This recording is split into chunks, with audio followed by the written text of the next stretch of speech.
their lives, their families, their patriotism. We will honor their service to the nation. They helped to make great, and obviously we're going to be investigating thoroughly what happened, as we do so many of these shootings, sadly, that have happened, and do everything that we can to try to prevent them. Now, in recent weeks, much of our attention has been focused on the events in Syria. The horrible use of chemical weapons on innocent people, including children, the need for a firm response from the international community, and over the weekend we took an important step in that direction towards moving Syria's chemical weapons under international control so that they can be destroyed. And we're not there yet, but if properly implemented, this agreement could end the threat these weapons pose not only to the Syrian people but to the world.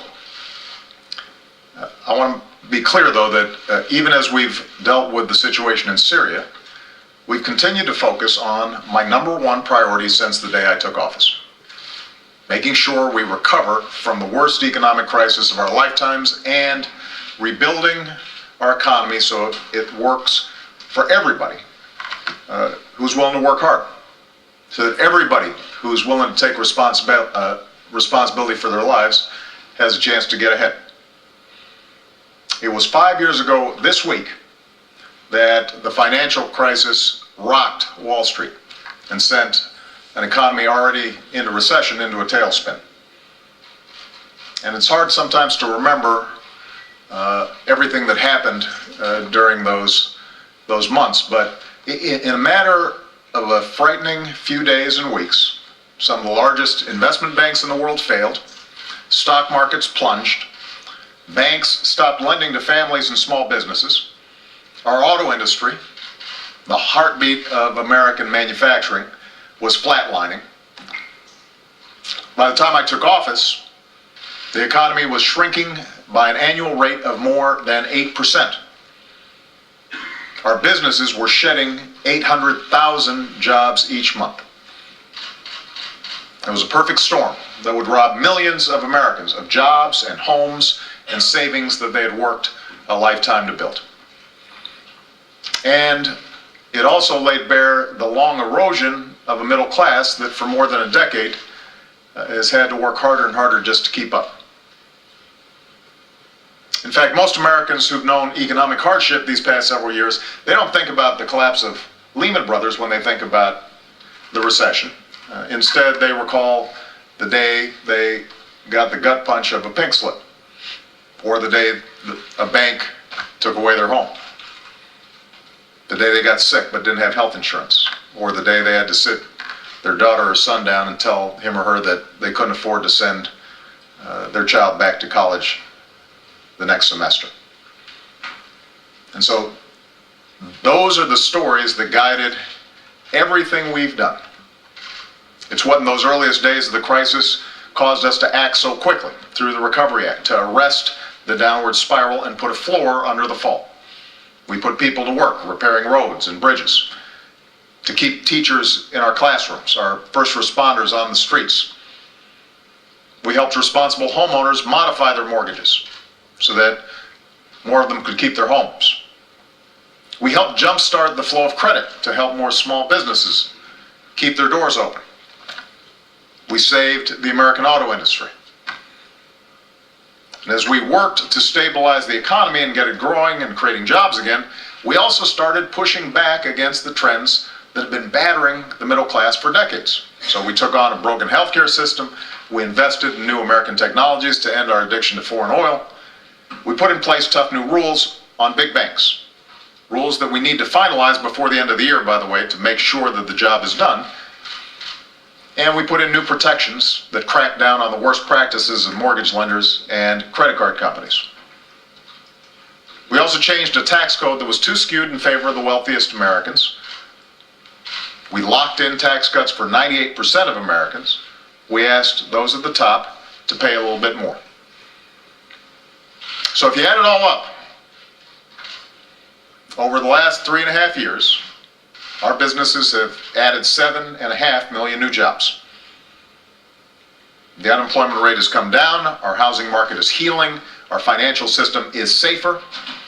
We sell more goods made in America to the rest of the world than ever before. We generate more renewable energy than ever before. We produce more natural gas than anybody. Healthcare costs are growing at the slowest rate in 50 years. And just 2 weeks from now, millions of Americans who've been locked out of buying health insurance just because they had a pre-existing condition, just because they've been sick or they couldn't afford it, they're finally going to have a chance to buy quality, affordable health care on the private marketplace.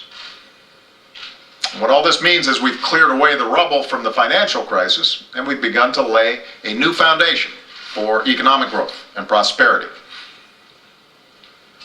And in our personal lives, I think a lot of us understand that people have tightened their belts, shed debt, refocused on the things that really matter.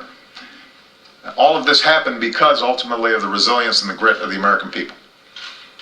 And we should be proud of that. And on this 5-year anniversary, we should take note of how far we've come from where we were 5 years ago. But that's not the end of the story. As any middle-class family will tell you, or anybody who's striving to get into the middle class, we are not yet where we need to be. And that's what we've got to focus on. That's the president speaking about the economy today, previously scheduled to do so. If you'd like to watch the rest of the president's address on the economy, you can join our friends over at the Fox Business Network. They're going to be carrying this comment live. Also, foxnews.com. You can check it out. In the meantime, we want to turn back to our top story today, which is the shooting at the Navy Yard in Washington, D.C., just about 2.5 miles from where the president is speaking right now. Just want to recap for you what we learned in this new press conference that we just heard. The president also mentioning the folks that had been injured and killed today at the Navy Yard. But here's what we also are continuing to piece together. One shooter is dead. A big question about whether or not there are 2 other shooters. We understand there's 2 other suspects, and whether or not those descriptions pan out to be actual suspects in the shooting is something we're working to try to get a better grasp on. Right now we have some description about who the law enforcement is actually looking for today. One is a white male with a khaki tan uniform and a beret. Apparently he was seen with a handgun on the scene. Another one is a black male with a long gun and an olive drab uniform. All of this happened earlier today at the Navy Yard and during the 8 o'clock Eastern hour. And as we heard from local law enforcement, there are still people inside Building 197 where this shooting took place. Well, we have a moment before we gather some other news about what actually is the latest from the scene. We want to bring you back to something that we witnessed together about 2 hours ago. What we saw is a helicopter dropping people onto the roof of one of these buildings, and also bringing other people up. It looked like they were evacuating people that were injured. Whether or not those were indeed injured or law enforcement, we're waiting to confirm that. But the skill of this team was really a sight to behold. So we wanted to talk a little bit about this. There you can see the basket being raised up to the helicopter, and you're going to see the helicopter fly away in just a moment. And this happened time and time again during the 10 o'clock hour. Joining us now, Lieutenant Colonel Michael Kay. He served as an officer in the Great Britain's Royal Air Force. He's also a former casualty evacuation helicopter pilot, so he's the guy to talk to about this. I mean, Michael, this was quite a scene. It's great to have you. Just tell us a little bit about the skill and what went through your mind when you saw that. Well, first of all, I used to be a Special Forces aviation commander working with UK and US Special Forces in Baghdad on the hunt for high-value asset Al-Qaeda individuals. And this is a situation that we termed in military parlance as a very dynamic situation. And what we're seeing at the moment is an incredibly reactive situation that requires critical helicopter aviation assets to be involved in a number of different areas of what's going on. The first one, obviously, is the critical safety to the people within the environment in the local area. And what that means is casualty evacuation in terms of what we might have seen in some of the pictures that you're showing at the moment as the baskets coming down. They could be used really to get people away from the area or anyone that's injured to hospital immediately. But the second capability that these helicopters will be providing is a sniper platform. So not only are they providing safety, they're also prioritizing the hunt for the potential additional shooters that might be at large at the moment. Now clearly the best way of doing this is to have eyes in the sky, not only from the pilots and the guys down the back, but also they've got very sophisticated cameras on board, thermal imaging cameras, which will allow them to detect movement in what is actually a really incredibly difficult environment to track a shooter in the urban environment. And then the third aspect that these helicopters will be doing is what's called C2, command and control. So they'll be the eyes and ears in the sky, and they'll be directing ground support units as required to various locations to look at what they think might be potential suspects. So certainly a lot is depending upon the pilot, but also his team inside that helicopter. As we see again the video of what looks like a rescue basket, and Michael, we probably have seen some of this in Coast Guard rescue videos, for example, and not necessarily in this way. Is this typical, the way that this is being used here? I think one of the great things about helicopters is their versatility, and the pilots and the crewmen down the back and the snipers on board, they'll be trained in a number of different skill sets, and what the commander, the aviation commander, will be doing is using those skill sets that he thinks best serve the situation at the moment. So they might be a little bit unorthodox. The basket may be used for something which isn't carrying personnel, but it may be all they have at the moment. So they'll just be freestyling this, and they'll be using their judgment, their skill, their expertise, and their knowledge of previous situations to be able to get the best out of what they're doing at the moment. Go back to the point that you made about the gear on board as well, because as we understand it, according to the reports, there are 2 other people that law enforcement are looking for, and quite frankly, it doesn't appear that there's any particular lead about where these 2 gentlemen are. A very basic description of each of them, and as we know it, there are several schools in the Washington, D.C. area on lockdown. We're getting a total count of 8 right now. Maybe a concern about the bad guys in different neighborhoods. So how will the helicopters now be used? Well, I mean, this is sort of very fugitive style approach to the situation. What we're seeing at the moment is the longer the time goes on between the shooting, obviously the greater the distance between where the attack took place and where the shooters are trying to get to will extend, and so helicopters become even more and more vital to this operation. What I would say also is the fact that human intelligence is absolutely critical at this point, because eyes and ears in the sky is one thing, but as you rightly alluded to, it's incredibly hard to identify people from the sky, and so what they will require on is the SWAT teams and the police and enforcement agencies and the FBI getting out there and getting very quick human intelligence from people on the ground that might have seen something that is very suspect in order to try and track the location. The other thing as well, I would add, is that if we cast back our minds to how the Boston bombers were found, the second bomber was found in a boat which was covered over by tarpaulin. Now that person was actually detected through a thermal imaging camera. So as this goes on and as night starts to fall, those thermal imaging capabilities will become more and more important. Some really good context for us, as we also understand it, the team that worked on the Boston bombing, the ATF team, the specialized team, is also on the scene in the buildings that you're seeing on your screen there, building 197 where the shooting took place, but also this big campus where the Navy Yard is, to just check out and make sure that there's nothing left behind, and making sure that all of the buildings are secure. Michael, if you would stand by for us, we're continuing to watch this developing situation, and it is very much still developing, Greg. Although the scene looks calmer than it did several hours ago, there's still so many questions. They are still, as you heard from the chief of police, they are still searching for 2 potential suspects who may be armed, and they have identified what they look like. So let's go to Ted Williams, who is a former D.C. homicide detective, a defense attorney, who used to live within a few blocks of the Navy Yard, and I venture to guess has been there. Ted, your thoughts about what's going on right now? Well, Greg, as you said, I did live a few blocks from the Navy Yard at one time, and I certainly have been on that base on numerous occasions. I would think that right now you have a coordinated effort on the part of law enforcement to try to make a determination as to whether there are these 2 additional shooters. Now, one of the things that is critical, I think, right now will be videotape. At each and every entrance into the Navy Yard, you'll find that there is a videotaping that could have taken place. So they're probably going over those videotapes to try to identify the one dead shooter with the potential of the other 2 who were supposedly in military grab. I heard Rod Wheeler earlier, and I heard Bob Scales talk about how you could get on the base.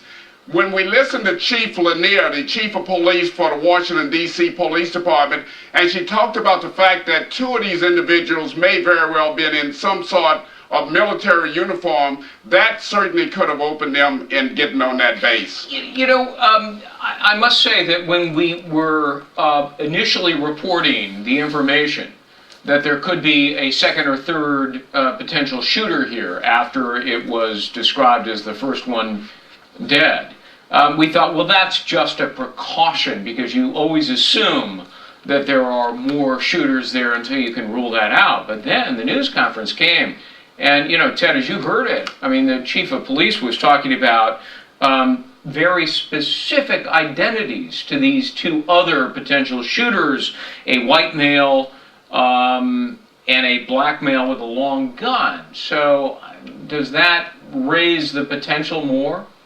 It certainly does. And by the way, as you know, we cut away at Fox News here for the presidential presentation. And during the course of that presentation, President Obama used some words, or one specific word that caught my attention, and that was targeting civilians and military individuals.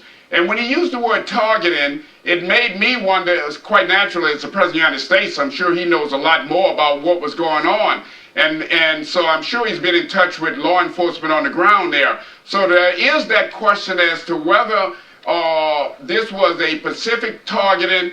And as you know, and this is only speculation, and I don't want to go too far on this, but we know that there are domestic terrorists out here. We've had them in many, many cases. Sure. And so, quite naturally, this is certainly something that they are looking at, Greg. Well, he did refer to it as an isolated incident, which is curious, which would suggest, that it's not potentially terrorist related. But then when asked the question directly, is this terrorist related, he declined to answer. So we'll have to wait and see what turns out. Ted Williams, as always. Ted, many thanks.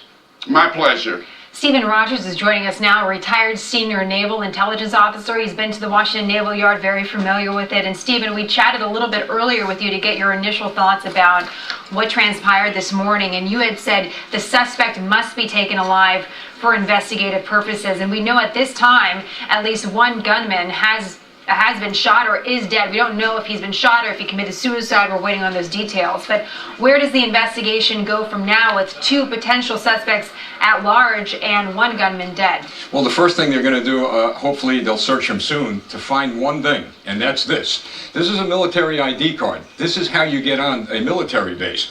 But it's not just like where you're going to show a driver's license and they flag you on. You have your photograph and critical information on this, and then at the rear of the card is a barcode. They scan these barcodes to verify that this is an authentic military ID card. If he has this on him, that means he had access to that base. If he did not have it on him, then what would happen is his vehicle, if he was in a car, would go into another lane, and they would do a very thorough search that may include canine units to see if there's any drugs, weapons, etc. on that vehicle.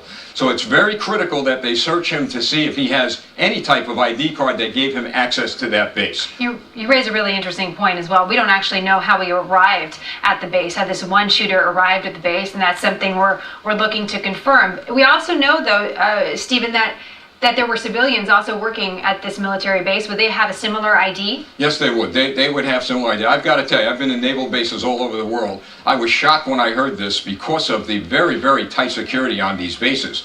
What I'm concerned about is, are we, and I know a lot of people don't want to jump to guns, and I believe we shouldn't, but are we involved in another Fort Hood type situation? We don't know yet. This is why it was critical to take him alive.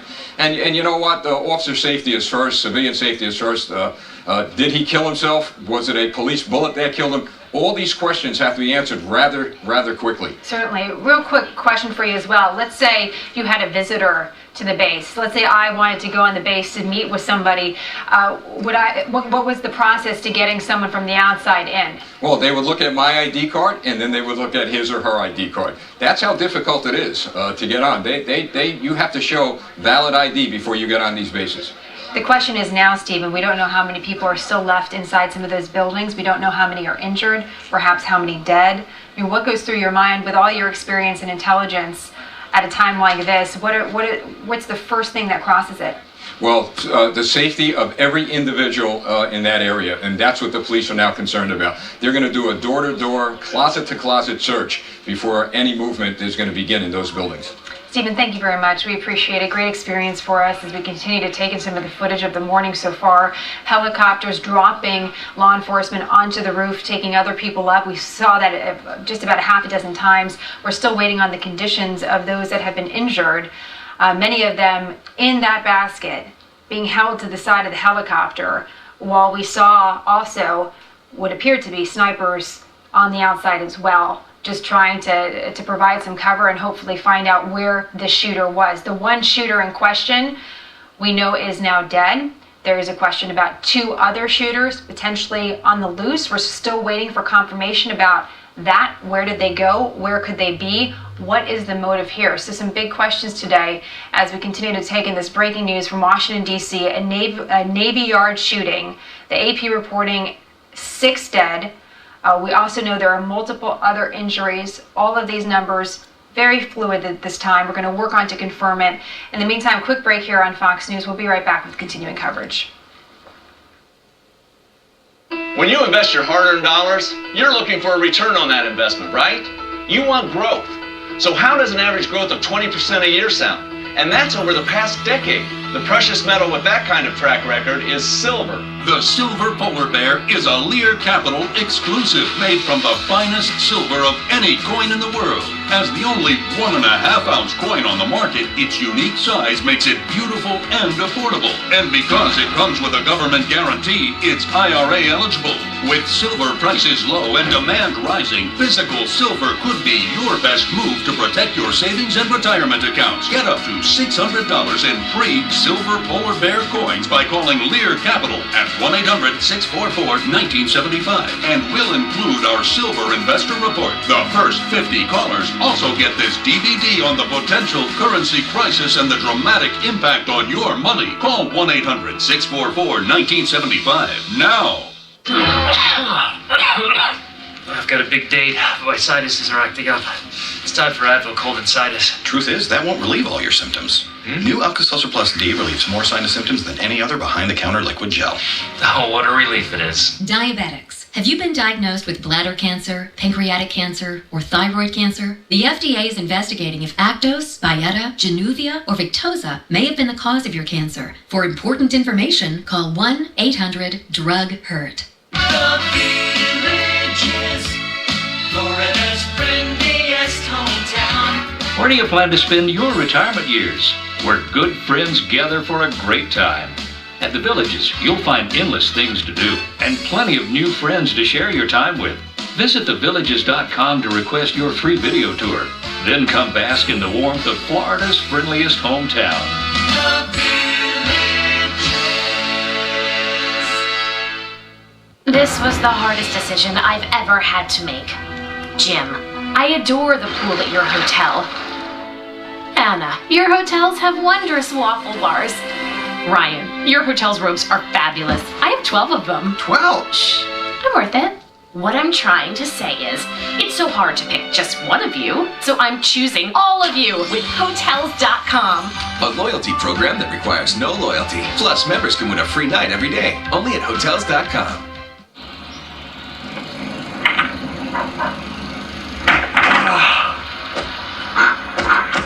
Come on, man. You again. You like it? Gorilla Glue. Of course. Water activated, original Gorilla Glue expands into the materials to form an incredibly strong bond. Original Gorilla Glue for the toughest jobs on planet Earth. At least one gunman has opened fire inside a building at the Washington Navy shipyard, and there is the scene now as you look at it. It happened early this morning. Officials say at least 6 people have been killed, 4 wounded, including a law enforcement officer who confronted the gunman. There may still be two others at large? And that's the big question we still don't have answer today, as along with the motive, which I know is frustrating not to be able to explain the full story to you. But this is the breaking news as we see it now. We're getting some numbers about injured and those that have been killed in this workplace shooting that happened around 8:15 this morning at this huge naval base, a historic site, building 197. Where apparently the procurement and design of different weapons related to our ships, some classified information is kept. Why that shooting took place on floor 3 or 4 is a remaining question. And police are looking still this hour for two other potential gunmen wearing, according to the chief of police, military-style uniforms, including one who apparently had a beret. One other had a long gun, and both are believed to be armed.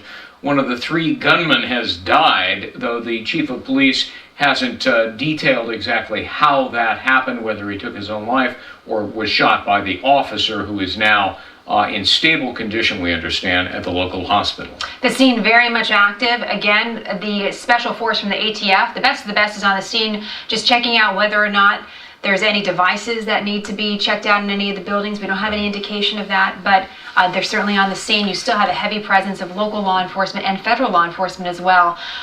You can see it for yourself, folks. This is still very much developing. We're going to have continued coverage here on Fox News of the Naval Yard shooting. Thank you so much for joining us on this Monday. We know it was a busy one, and we appreciate you tuning into Fox. Thanks for being with us. Have a great day. Fox News coverage continues now. America Live begins now.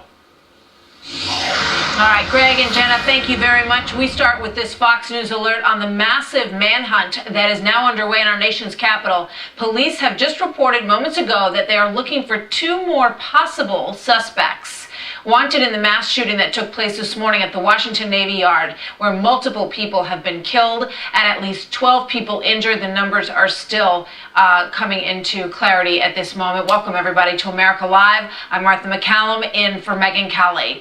So President Obama spoke about this just moments ago. He said he will do everything in his power to make sure that the person or persons who did this will be brought to justice. We know that the one gunman that we're aware of is deceased. That is something that we've learned this morning as well. We're waiting to hear more from the police and federal investigators who are on the scene there. That could come at any moment. We'll bring you that live as soon as it does happen. Last hour, the D.C. police said that the first shots rang out just after about 8 o'clock this morning, sending some 3,000 workers in that building running for their lives. At least 6 schools, as a precaution, have been put on lockdown in that area. Planes were temporarily grounded at Reagan National this morning for a time. One gunman, as I mentioned, died when police and SWAT teams swarmed the scene there. 2 witnesses this morning that we spoke to say that they feel lucky to be alive. He was far enough down the hall that we couldn't see his face, but we could see him with the rifle, and he raised and aimed at us and fired, and he hit high on the wall. Everybody going down the stairs, and people were pushing, people were shoving, people were falling down. After we came outside, people were climbing the wall, trying to get out over the wall, to get out of the spaces. It was just crazy. He was tall. He appeared to be dark-skinned. Yeah. He did not have, I don't think he had a hat on. No, he didn't. We were looking, but he was down the hall far enough that we couldn't see a face, but we saw him hold the rifle, then we saw him raise it and aim it in our direction. It was maybe 2 or 3 seconds. We got to look at the guy, and as we were going out the door, he turned and he started shooting, and then we immediately made a left and go down the stairs to get out of the building.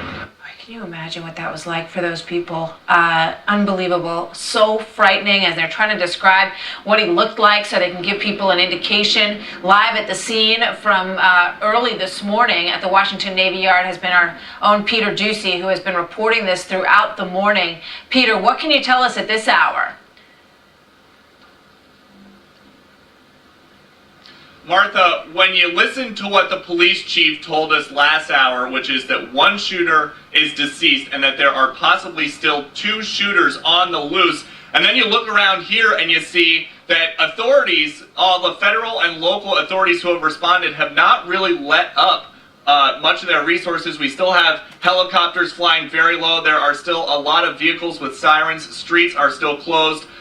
You start to wonder, where do they think these 2 potential suspects are? And again, you look, These helicopters, which we saw this morning dropping baskets with equipment and with officers down onto what appeared to be the roof of the building where this incident took place. Now we're seeing them basically either circling or kind of zigzagging the area. We've seen this one helicopter right here that's still flying very low, probably only about 80 or 90 yards above the pavement, hovering pretty low over some of these buildings in the area.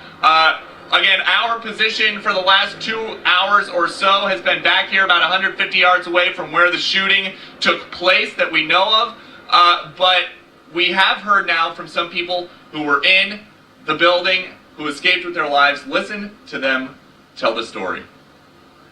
I was inside on the 4th floor when the shooting started. In fact, we heard some sounds that were kind of sounds like a muffled gunshot. We didn't know what it was.